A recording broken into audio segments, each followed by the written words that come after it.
Welcome fams, before we jump right into the story, please kindly like the video, subscribe to the channel and leave your comments below. Sarah stood frozen in the doorway of their suburban Chicago kitchen, her packed suitcase heavy in her trembling hand.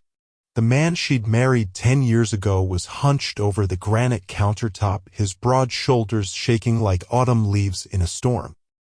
This wasn't the composed, successful architect who commanded boardrooms and built their dream life brick by brick. This was something she'd never seen before, raw, broken, completely unguarded. The silence between them stretched like a canyon, filled only by the sound of his ragged breathing and the distant hum of their refrigerator. She'd been ready to walk out that door forever, convinced their marriage had become nothing more than two strangers sharing a mortgage. But those 4 words he was about to whisper would shatter everything she thought she knew about the man she'd shared a bed with for a decade. What you're about to witness reveals the invisible war that countless men fight every single day, a battle against their own humanity that nobody talks about. For 10 years, Sarah had watched her husband, David, build walls so high and so thick that she couldn't even see the man trapped inside them anymore. He was the picture of success. 6-figure salary, respect from colleagues, the kind of husband other women envied at dinner parties. But behind the facade of strength and stability, he was suffocating under the weight of expectations he'd placed on himself since childhood. This story isn't just about one marriage, it's about how society teaches men that vulnerability equals weakness and how that lie destroys everything beautiful in their lives. The transformation you're about to see will change how you understand male emotions forever. From the outside, David and Sarah looked like the couple everyone wanted to be. Their Instagram feed was a carefully curated collection of weekend getaways, anniversary dinners, and home renovation projects that showcased their beautiful life in Oak Park. Friends constantly commented on how lucky Sarah was to have such a devoted husband who worked so hard to provide for their future. David never missed a birthday, always remembered anniversaries, and could fix anything that broke in their Victorian home. He was the reliable one, the problem solver, the rock that everyone leaned on. But behind those perfectly composed photos and public displays of affection, Sarah was living with a man who had become a stranger. The laughter in their kitchen had faded to polite conversation about schedules and bills, and the passionate connection that once defined their relationship had been replaced by mechanical routine. The first cracks in David's armor appeared so gradually that Sarah almost missed them entirely. It started with the way he'd pause for just a beat too long when she asked about his day, his eyes darting away as if he were calculating the safest response. She noticed how he'd tense up when she tried to massage his shoulders after a long day, pulling away with a forced smile and some excuse about needing to check his email. During their weekly date nights, conversations that once flowed effortlessly now felt like interviews, with David giving detailed reports about work projects and neighborhood politics while carefully avoiding anything that might reveal what he was actually feeling. When friends made jokes about marriage struggles or middle-age crises, David would laugh along, but Sarah caught the way his jaw tightened, the way his hands would clench into fists under the table. The first time Sarah truly realized something was wrong happened on a rainy Thursday evening in March. David had been working late again, and when he finally came home, she found him standing in their living room, staring blankly at a framed photo of their wedding day. His eyes were red-rimmed, and for just a moment his carefully constructed composure cracked. "I'm sorry," he whispered, his voice breaking like a teenager's. "I'm so sorry for everything." But before Sarah could respond, before she could ask what he meant, he straightened his shoulders and transformed back into the controlled, distant man she'd been living with. "I'm just tired," he said, his voice now steady and emotionless. "Long day at the office." When she tried to press him about what he'd meant, he deflected with questions about dinner and weekend plans, building those walls higher than ever before. That night marked the beginning of Sarah's painful awakening. She started paying attention to details she'd been unconsciously ignoring for months. The way David's hands would shake slightly when he thought no one was looking. How he'd stopped singing in the shower, something he'd done every morning for years. She noticed that he never called his friends anymore, never made plans for guys' nights or weekend fishing trips that used to be sacred to him. When she watched him interact with other men, neighbors, colleagues, even his own brother, she saw how he performed masculinity like it was a role in a play, never showing weakness, never admitting uncertainty, never asking for help even when he clearly needed it. The man she'd fallen in love with had been confident but vulnerable, strong but willing to lean on her. This version of David was a fortress with no doors. 3 months later, Sarah's world tilted on its axis. She'd gotten up at 2 a.m. for a glass of water and heard something that made her blood run cold. The sound of crying coming from their bathroom. Through the slightly open door, she could see David sitting on the edge of their bathtub, his face buried in his hands, shoulders heaving with silent sobs. It wasn't the cry of someone who'd had a bad day, it was the sound of a man drowning in his own life. Sarah stood frozen in the hallway, torn between her instinct to comfort him and her fear of what his reaction might be. She'd never seen him cry, not even at his father's funeral 5 years ago. For 20 minutes, she listened to him fall apart, and when he finally composed himself and emerged from the bathroom, he acted as if nothing had happened. The next morning, he was back to his controlled, distant self, asking about her schedule and discussing weekend plans as if his heart hadn't been breaking in that bathroom just hours before. When Sarah finally gathered the courage to confront him about what she'd witnessed, David's reaction was worse than she'd imagined. His face went completely white, then flushed with anger and humiliation. "You had no right to spy on me," he said, his voice cold as winter. "A man can't even have privacy in his own home?" But it wasn't really anger in his eyes. It was terror. The kind of raw fear that comes when someone sees you at your most vulnerable and you're convinced they'll use it against you. For the next 3 days, David barely spoke to her except for necessary logistics. He slept on the couch, left for work before she woke up, and when he did come home, he moved through their house like a ghost, avoiding eye contact and any conversation that might lead to emotional territory.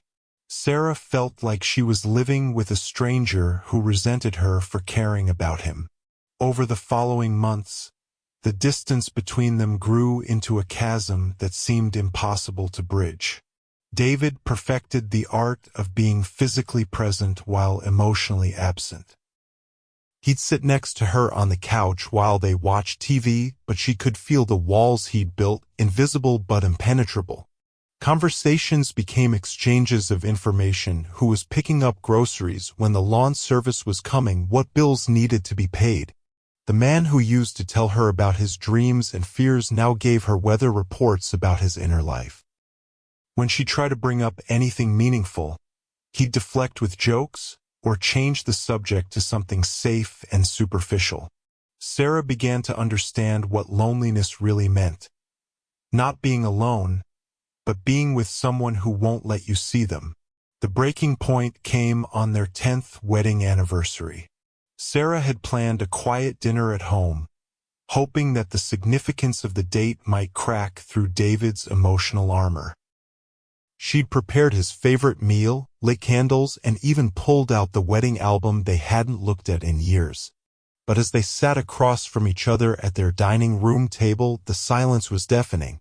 David complimented the food, asked about her work project, and made polite conversation about their vacation plans, but he might as well have been talking to a stranger at a business dinner. When Sarah finally broke down and asked him directly if he was happy in their marriage, if he still loved her, if there was anything left worth fighting for, David looked at her with eyes that seemed to see right through her. "Of course I love you," he said in a voice completely devoid of emotion.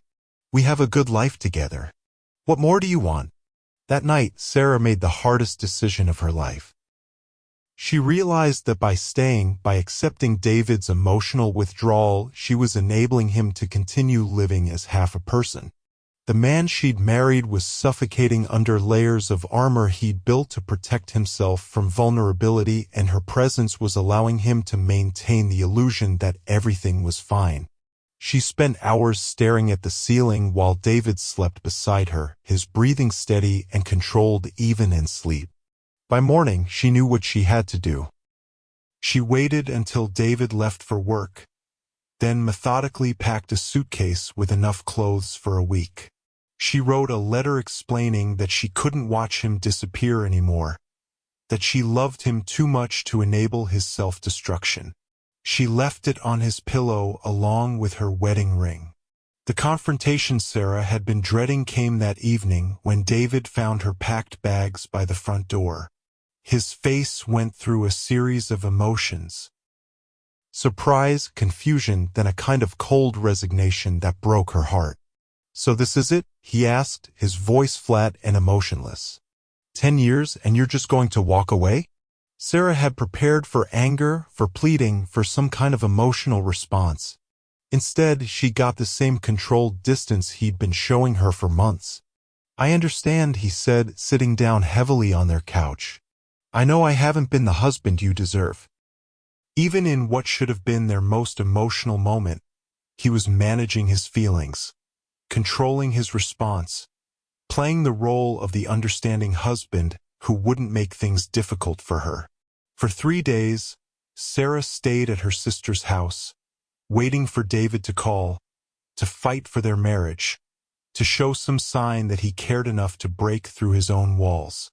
But her phone remained silent.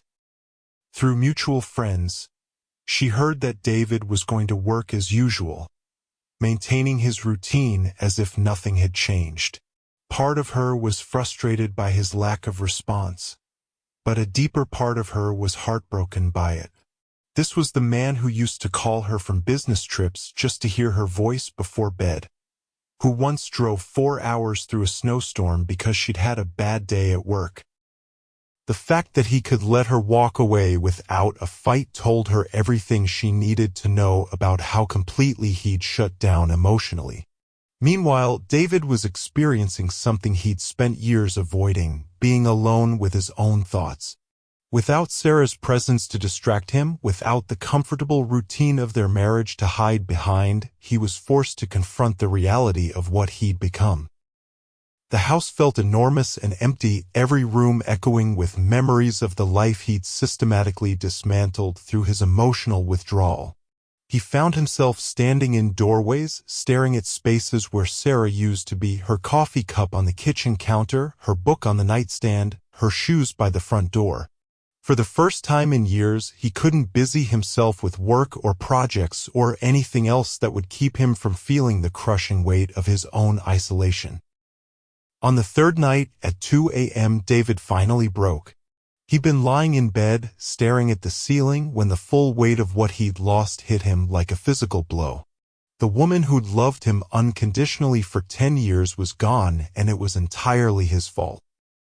Not because he'd cheated or lied or committed some dramatic betrayal, but because he'd committed the quieter, more insidious crime of refusing to be vulnerable, of choosing safety over connection, of building walls so high that even his wife couldn't reach him. With shaking hands, he picked up his phone and dialed Sarah's number, not knowing what he would say, but knowing he couldn't spend another night drowning in his own silence.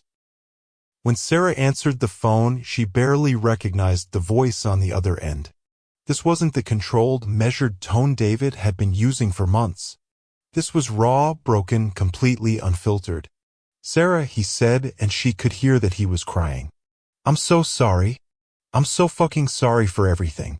The words came out in a rush, 10 years of suppressed emotions pouring out like water through a broken dam. "I know I don't deserve it, but please come home. Please. I can't do this anymore. I can't pretend everything's fine when it's not. I can't pretend I'm strong when I'm falling apart. I need you, and I'm so sorry it took losing you to figure that out." Through his tears, David whispered the 4 words that changed everything. "I was always scared." Not scared of commitment, not scared of love, but scared of being seen as weak, scared of admitting he didn't have all the answers, scared that if Sarah saw him as anything less than the strong, capable man he'd been pretending to be, she'd realize she'd married the wrong person. For 10 years, he'd been carrying the weight of trying to be perfect, trying to be the husband and man he thought she deserved, while slowly suffocating under the pressure of his own expectations. Those 4 words weren't just an admission, they were a surrender, a white flag raised after a decade of fighting a war against his own humanity. In that moment, Sarah understood the real tragedy of their marriage. David hadn't been protecting himself from vulnerability. He'd been protecting her from what he saw as his weakness and inadequacy. Every wall he'd built, every emotion he'd suppressed, every time he'd pulled away when she tried to get close, it had all been his misguided attempt to be the man he thought she needed. He'd been drowning in his own fear while trying to be her life preserver, slowly destroying himself in an attempt to be worthy of her love. The strongest man she'd ever known had been breaking under the weight of trying to be strong, and she'd been so focused on feeling rejected that she'd missed seeing how much he was suffering. Sarah didn't go back because David had finally broken down. She went back because he'd finally shown up. The man who called her that night wasn't the emotionally distant stranger she'd been living with. He was the vulnerable, imperfect, beautifully human person she'd fallen in love with 10 years ago. When she walked through their front door, David was waiting for her, his eyes red from crying, his hair disheveled, looking more real than he had in years. "I don't know how to do this," he admitted, his voice still shaky. "I don't know how to be vulnerable without feeling like I'm failing at being a man. But I want to learn. I want to be the husband you deserve, not the one I thought you needed." 6 months later, Sarah is married to a completely different man. Not because David changed who he was, but because he finally stopped pretending to be someone else. The controlled, distant architect has been replaced by someone who laughs loudly, cries when he's sad, and isn't afraid to admit when he doesn't know something. Their kitchen is filled with real conversation again, the kind that goes deep into fears and dreams and everything in between. David started therapy to unpack the toxic messages about masculinity he'd absorbed since childhood, and slowly, he's learning that strength isn't about never breaking, it's about having the courage to put yourself back together. Their marriage isn't perfect now, but it's real in a way it never was before. And every day, Sarah is grateful that she had the courage to walk away, because sometimes the only way to save someone is to refuse to enable their self-destruction. If this story resonates with you, if you've seen yourself or someone you love in David's struggle, please like this video and share it with someone who needs to hear that it's okay to be scared, it's okay to be vulnerable, and it's okay to ask for help. Subscribe for more stories about real relationships and real healing, and let me know in the comments. What would you do if someone you loved was drowning in their own silence?